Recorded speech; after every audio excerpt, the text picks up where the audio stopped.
आज या कार्यक्रम तसा तर नाही, ही बैठक आहे, पण बैठकीचं रूपांतर सभेत झालेलं आहे. या आपल्या छोटेखानी सभेला आत्ताच मार्गदर्शन ज्यांनी केलं त्या आपल्या लोकप्रिय खासदार प्रीतमताई, ज्यांनी मला एक गॅरंटी दिली, जसं मोदीजी गॅरंटी दिली देशाला, मोदी की गॅरंटी, तशी एक गॅरंटी ज्यांनी दिली ते आमचे आजबे काका. खरं तर मी त्यांच्याबरोबर प्रचार खूप केलेला आहे, कारण मुंडे साहेबांची उमेदवारी 2009 आणि 14मध्ये जेव्हा होती तेव्हा मला आष्टी मतदारसंघात जास्त लक्ष द्यायला मुंडे साहेबांनी सांगितलं होतं, गेवराई, आष्टी, केज असं टप्प्याटप्प्याने. तेव्हा आम्ही इथे खूप प्रत्येक गावात गेलेलो आहे, प्रत्येक वस्त्यावर, वाड्यावर, तांड्यावर सगळीकडे गेलेलो आहे. आणि एवढंच नाही तर त्यांच्या गावाकडच्या घरात मी खूप वेळा मुक्काम केलेला आहे. काय तुम्ही अजूनही पालकत्वाची वाट पाहताय? 95,000पेक्षा अधिकच्या कुटुंबाचे आयुष्य आनंदाने भरले आहे. आजच कॉल करा आणि मिळवा फर्टिलिटी ट्रीटमेंटवर सूट आणि सर्वांना द्या आनंदाची बातमी. म्हणजे अगदी त्यांच्या बहिणींचं पण इथे घर आहे, त्यांच्या घरी पण बऱ्याच वेळा मी मुक्काम केलाय. कारण आता एवढं 10 वर्षापूर्वी 2009मध्ये तर एवढं काही नव्हते, पण साधनं तर कार्यकर्त्याच्या घरी, आपल्या नेत्यांच्या घरीच सगळी व्यवस्था असायची. तर मी तिथे राहिलेली आहे आणि मला अजून आठवतं की गुढीपाडवा आम्ही तुमच्या गावाकडे साजरा केलेला आहे आणि सकाळी गुढी आम्ही तिथे चढवलेली आहे. या सगळ्या आठवणी जागृत झाल्या. राजकारणामध्ये अनेक बदल होत जातात. बघा आता जसं आष्टीचं राजकारण आहे ते अफलातूनच राजकारण आहे. म्हणजे तिथे जे गणित असतात ते फारच गोड गणित असतात. इलेक्शन संपलं की दुश्मनी खतम. पुन्हा सगळे राग सावडायला एकत्र जाते, दहाव्याला एकत्र जाते, लग्नाला एकत्र जातात आणि एकमेकांना हाताला धरून धरून तुम्ही बोला असं बोलतात. हे वातावरण आपल्या बीड जिल्ह्याचं आहे. मला कौतुक वाटतं या वातावरणामध्ये. आणि मग आता धोंडे साहेब तर आहेच आहेत, त्यांचं ज्येष्ठ मार्गदर्शक आहेत. आणि बाळू काकांनी सांगितलं की धोंडे साहेबांनी जे आकडा दिलाय तो आम्ही पारच करणार. आणि आता राजेंद्र मस्के जिल्ह्याचे अध्यक्ष उपस्थित आहेत. आता सगळ्यांची नावं मी का घेत नाही, कारण वेळ झालेला आहे, तुम्हाला सगळ्यांना पण उशीर झाला आहे. तर मी तुम्हाला हात जोडून उमेदवार म्हणून विनंती करते की तुम्ही सर्वजण मला सहकार्य करा. महायुतीमध्ये आम्ही एकत्र आहोत. मागच्या वेळी सुद्धा आम्ही वेगळे जरी असलो तरी बाळू काकांनी प्रचार जरी केला, पण मनापासून कधीच त्यांना वाटलं नाही की आमचं नुकसान व्हावं. हे मला चांगलं माहिती आहे. त्यांचं प्रेम मुंडे परिवारावर खूप आहे, हे मला पूर्ण माहिती आहे. आज ही उमेदवारी मला मिळाली तर मी जाहीर सांगितलं होतं की मला माझ्या बहिणीला विस्थापित करायचं नाही. पण या युतीमुळेच परळी मतदारसंघावर प्रश्नचिन्ह निर्माण झालं आणि दिल्लीच्या लोकांनी गेले 6 महिने झाले ससेमिरा लावला होता की आम्हाला तुम्ही दिल्लीमध्ये पाहिजे. तर मी त्यांना दरवेळी कुठल्याही भेटीत नाहीच म्हणायचे. पण एकदम डिक्लेअर झालं नाव, चर्चा न होताच. म्हणजे कुठली चर्चा झाली बाबा काय करायचं काय नाही, एकदम नावच डिक्लेअर झालं. आणि ते डिक्लेअर झाल्यानंतर प्रीतमताई मला भेटायला आल्यावर मी एवढा गळा कडून तर रडलेच नसेल, लहानपणीच रडले असेल मी, एवढी रडले. मला एवढं वाईट वाटलं. आमच्या बहिणींचं एक जीव असं नातं आहे. प्रीतमताई राजकारणात एका अपघाताने आल्या. मुंडे साहेब गेल्यानंतर मुंडे साहेबांना मतदान केल्या लोकांमध्ये खूप आक्रोश होता आणि लोकांचं असं म्हणणं होतं की मुंडे साहेब जाऊन नुकते 17 दिवसच झाले होते आणि आता आम्ही दुसऱ्या परिवारात कुणालाही देणार नाही, मतं साहेबांच्याच घरात द्या. आणि राष्ट्रवादीनी तेव्हाच्या सांगितलं की मुंडे साहेबांच्या परिवारात जर उमेदवारी असेल तर आम्ही बिनविरोध निवडणूक देऊ. नंतर काँग्रेसला लढली, काय झालं ते झालं. हे बंद करा, फार बरं झालं, आवाजच येईना, माझा येईना. तर त्यामुळे प्रीतमताईंना त्यावेळी उभं करावं लागलं, ती परिस्थिती निर्माण झाली. कारण मी राज्यात असणं आवश्यक होतं. मी राज्यात नसते तर मी पालकमंत्री झाले नसते, पालकमंत्री झाले नसते तर तुम्हाला एवढे विमे माहीत झाले नसते, एवढे अनुदान माहीत झाले नसते, मुख्यमंत्री ग्रामसडक योजना झाली नसती. माझं खूप स्वप्न होतं. मुंडे साहेब मला नेहमी म्हणायचे इथे फिरताना, आजबे काकांना, धोंडे साहेबांना म्हणले असतील की मला ना एकदा मंत्री झाल्यावर या प्रत्येक गावापर्यंत रस्ता न्यायचा आहे, पाणी न्यायचं आहे, मला शाळा चांगल्या करायच्या. त्यांचे काही फार स्वतःचे विषय नव्हते, पण आम्ही ते करण्यासाठी मला राज्यात राहणं आवश्यक होतं. खरं तर आपल्या जिल्ह्यामध्ये जे काही विकास झाला आहे ह्याला फार फार मोठं योगदान नितीनजी गडकरींचं आहे. कारण त्यांनी हे जे नॅशनल हायवे आपल्याला दिले त्यामुळे हा जिल्हा सजला आहे. आज या नॅशनल हायवेच्या आजूबाजूच्या लोकांच्या प्रॉपर्टीच्या रकमा जर बघितल्या किती वाढली आहे प्रॉपर्टी, तर हे पण एक नेत्याचं योगदान असतं. नेत्याला विजन असावं लागतं, नेत्याला दृष्टी असावी लागते, नेत्याला कुठेतरी पुढचं दिसलं पाहिजे ते असावं लागतं. नेता एका विषयावर अडकून बसलेला किंवा एकाच परिघातला असेल तर मग आपल्याला ते पुढे जाता येत नाही. ती मुंडे साहेबांनी जी दृष्टी मला दाखवली त्या काळामध्ये, त्यामुळे मी हे मुख्यमंत्री ग्रामसडक योजना हे मुंडे साहेबांच्या डोक्यात होतं.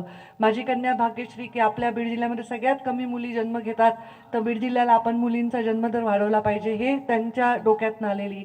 जलयुक्त शिवार, तेव्हा आपण म्हणजे आठवत असेल तर मी आमदार असताना वाळू काका आपण ते हे बंधारे वगैरे परळीत आम्ही प्रयोग केले होते आमच्या NGOच्या मार्फत. तर हे सगळं मला करता आलं आणि म्हणून प्रीतमताईंना दिल्लीत पाठवलं. मुंडे साहेब जिवंत असते तर मी दिल्लीत 2014 मध्येच गेले असते, कारण साहेब मुख्यमंत्री होण्यासाठी राज्यात आले असते आणि मला त्याने दिल्लीला पाठवलं असतं. तसं मला काही म्हणजे मी कुठं पत्र घेऊन उमेदवारीसाठी काही बायोडेटा घेऊन तर फिरले नाही बाबा. पण मला आता ही उमेदवारी आली, आता पर्याय काय आहे? आपल्याला जे राजकारणामध्ये ताकद आपली एवढी मोठी आहे, नुसती बीड जिल्ह्यात नाही, राज्याच्या बाहेर राज्यात आहे. आणि राज्यातला सर्व जो मुंडे साहेबांवर प्रेम करणारा वर्ग आहे त्या सगळ्यांनी, सगळ्या समाजाच्या वर्गांनी मला सांगितलं, ताई तुम्ही आहेत तर राजकारणात आम्हाला फार आधार वाटतो. त्यामुळं अत्यंत हा कडू घोट मला प्यावा लागला. कारण विष पचवण्याची ताकद सुद्धा कसं असते, समुद्र मंथनात महादेवालाच ते विष प्राशन करावं लागलं. कधी कधी ती भूमिका राजकारणात एखाद्या माणसाला घ्यावी लागते. मी मोठी आहे, मला घ्यावी लागली. कारण देणं हे सोपं आहे, पण घेणं हे अवघड आहे. कारण माझा स्वभाव नाही कुणाचं घेणं, तर मला ते वाईट वाटायला होतं. परंतु आत्ताचे कदाचित आता जी परिस्थिती निर्माण झाली आहे राजकीय सामाजिक, त्याच्यामध्ये हेच योग्य आहे. प्रीतमताई जरी उभ्या असते तरी मी एवढेच कष्ट केले असते आणि मी उभ्यावर थोडी कमी करीन, पण प्रीतमताईंसाठी हेच केलं मी मागच्या दोन्ही टर्ममध्ये. आणि कुठलं प्लॅनिंग करायचं, ताईंचे व्हिडिओ करायचे, सगळं केलं आहे. आता ते माझ्यासाठी करावं लागतंय, मला एवढाच फरक आहे. परंतु आता ती परिस्थिती आहे. तुम्ही मला शुभेच्छा दिल्या की खासदार नाही तर आणखी जास्तीत जास्त मला संधी मिळावी. मी ईश्वराला एवढीच प्रार्थना करते की या जिल्ह्याच्या सेवेची संधी परत मला या 2024मध्ये मिळावी. आपण सर्वजण, माझं काम 2009मध्ये मुंडे साहेबांचं केलेलं आहे. तुम्ही सर्वांनी परत आता महायुतीत आमच्याबरोबर आलेले आहेत. बाळूकाकांचे आमचे चांगले स्नेहाचे संबंध आहेच आहेत. आता आदरणीय दोंडे साहेब पण इथे आहेत. आता तुमचे 3 जिल्ह्याचे आमदार पण इथे आहेत. 3 लोक आमदार असल्यावर बरोबर आहे मला इकडं कमी वेळ द्यावा लागेल. आणि बघू आता उमेदवार कुठल्या तालुक्यातून येतो त्या तालुक्यात जाऊन बसावं लागेल. तर बघू काय होतं. कोणताही उमेदवार मी लहान मानत नाही. प्रत्येकजण लोकशाहीत जो लढतो तो मोठा असतो, त्याला मानणारा एक वर्ग तयार होत असतो. त्यामुळे मी अहंकारात किंवा अभिमानामध्ये ही निवडणूक लढणार नाही. मी तेवढीच प्रयत्नांनी आणि तेवढ्याच नम्रतेने लढणार आहे जेवढी पहिली निवडणूक मी लढले होते. त्यामुळे मी परत एकदा तुम्हा सर्वांना हात जोडून विनंती करणार आहे की तुम्ही माझ्या विषयी सकारात्मक बोला. गावागावात जाऊन जातीय धर्माच्या भिंती पाडून ही निवडणूक आपल्याला लढण्याचा एक वेळ आलेली आहे राजकारणामध्ये. पण मी मगाच सांगितलं की दृष्टी असणारा, विजन असणारा नेता आपल्या जिल्ह्यासाठी आवश्यक आहे. मी 5 वर्ष खूप काम केलेलं आहे. आत्ता जेवढे लोक माईक लावून यूट्यूबवर व्हिडिओ तयार करायलेत ना, त्यांना कुणी म्हणतच नाही पंकजाताई नको, पंकजाताई वाईट आहे. सगळे समाजाचे लोक कोणालाही विचारा, ते म्हणतात पंकजाताई खूप चांगल्या आहेत, आमची त्यांच्यावर रिॲक्शन नाही आहे. थोडं रिॲक्शन आमच्या पक्षावर आहे. शंकर देशमुख हसायलेत तर थोडी आहे. पण माझं एवढंच म्हणणं आहे की शेवटी माझा 5 वर्षाचा प्रवास, माझा संघर्ष, माझ्यावर तुमच्या मते झालेला अन्याय, हे सगळं बघता तुम्ही पक्ष हा विषय थोडा वेळ बाजूला ठेवा आणि एक लेख समजून आपल्या जिल्ह्याची लेख दिल्लीत जाईल, दिल्ली गाजवेल. नुसते मी काय असे कुठेही जाऊन नुसती बसत नाही, मी गाजवतेच. तर मी गाजवेनच. आणि मग मी, ताई तर माझं लेकरू आहे ना, तिला माझ्या आईने सांगितलं, जसं एखादं वाघीण किंवा मांजर म्हणा, वाघीण म्हणलं स्वतःला तर लोक म्हणतील स्वतःला वाघीण म्हणा, मांजर म्हणा, ती पिल्लाला कशी उचलून हलगत घेऊन जाते. आता माझं वजन जास्त आहे, त्या मला उचलू शकत नाही, मला त्यांना उचलणं सोपं आहे. असंही वजन जास्त आहे, सगळंच वजन जास्त आहे राजकीय पण. तर ताई मला कुठे स्थापना करू शकत नाहीत आणि मी त्यांना कुठे ना कुठे नक्कीच त्यांच्यासाठी काहीतरी एखादी चांगली जागा बघून त्यांना कुठेतरी निर्णायक ठिकाणी नेईल. 5 वर्ष मीही घरी बसले होते, घरी नव्हते बसले, काम करतच होते, परंतु पदावर नव्हते अशा कुठल्या. तर आता ती ईश्वराने संधी दिली आहे, काहीतरी मोठं मनात आहे. तो इतिहास परत एकदा लोकांना बघायचा असेल मुंडे साहेबांच्या रूपाने जो आपण पाहिला, तर ते मला आपल्या सर्वांना विनंती करायची आहे. लहान मुलं आहेत, थोडा आक्रोश आहे, कुठेतरी डोक्यामध्ये लोकांच्या राग आणि राख दोन्ही घातली गेलेली असेल, चुकून झाली आहे. मुद्दाहून कोणी पंकजा मुंडे, प्रीतम मुंडे किंवा आजबे काका किंवा धोंडे साहेबांच्या विरोधात काही नाही आहे. ही मनस्थिती लोकांची अशी झाली आहे, त्यांचा दोष नाही आहे. सत्ताधारी म्हणून आम्ही त्यांना नीट सांभाळायला पाहिजे होतं, मार्गदर्शन करायला पाहिजे होतं. तर आरक्षणासाठी लढणाऱ्या या लोकांना जरूर सांगा की कधीही पंकजाताईंनी कोणत्या समाजाला किंवा कोणत्या समाजासाठी लढणाऱ्या, आरक्षणासाठी लढणाऱ्या माणसाला कधीही वाईट अभद्र शब्द वापरले नाही. मी कधीही वाईट शब्दांनी कोणाच्यावर टीका केली नाही. कोणत्याही समाजाला शिव्या देण्यासाठी असणाऱ्या कोणत्याही मंचावर गेले नाही. मी सर्व मिळून एकत्र राहावं अशा भूमिकेने राजकारणात काम केलेलं आहे. तुम्हाला सगळ्यांना नम्र विनंती करते की तुम्ही हे जाऊन गावोगावी सांगा, लोकांची मानसिकता सकारात्मक ठेवा. या जिल्ह्याला जसं 5 वर्ष सुखाने नांदता आलं त्याच्याहून डबल नांदता येईल असं काहीतरी घडेल पुढच्या वर्षभरात, असं मला एक आंतरिक असं वाटतंय.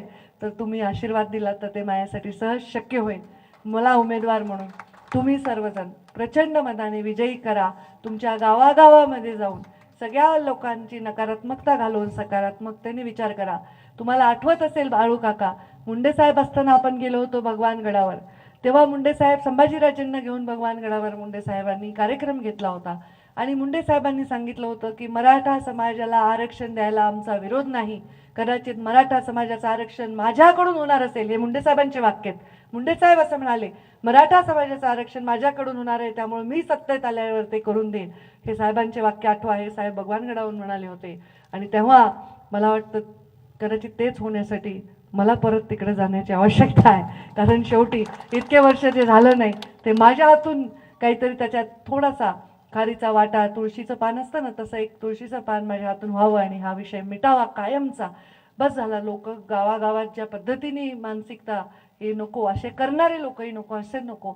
मी तुम्हाला विनंती करते ही सकारात्मकतेने निवडणूक घ्या आणि आपल्या लेकीला संधी द्या.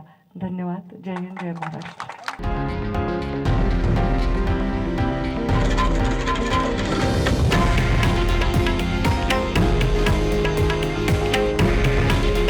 हे आहे देशातील नंबर 1 न्यूज नेटवर्क आणि आपण पाहत आहात TV9 मराठी.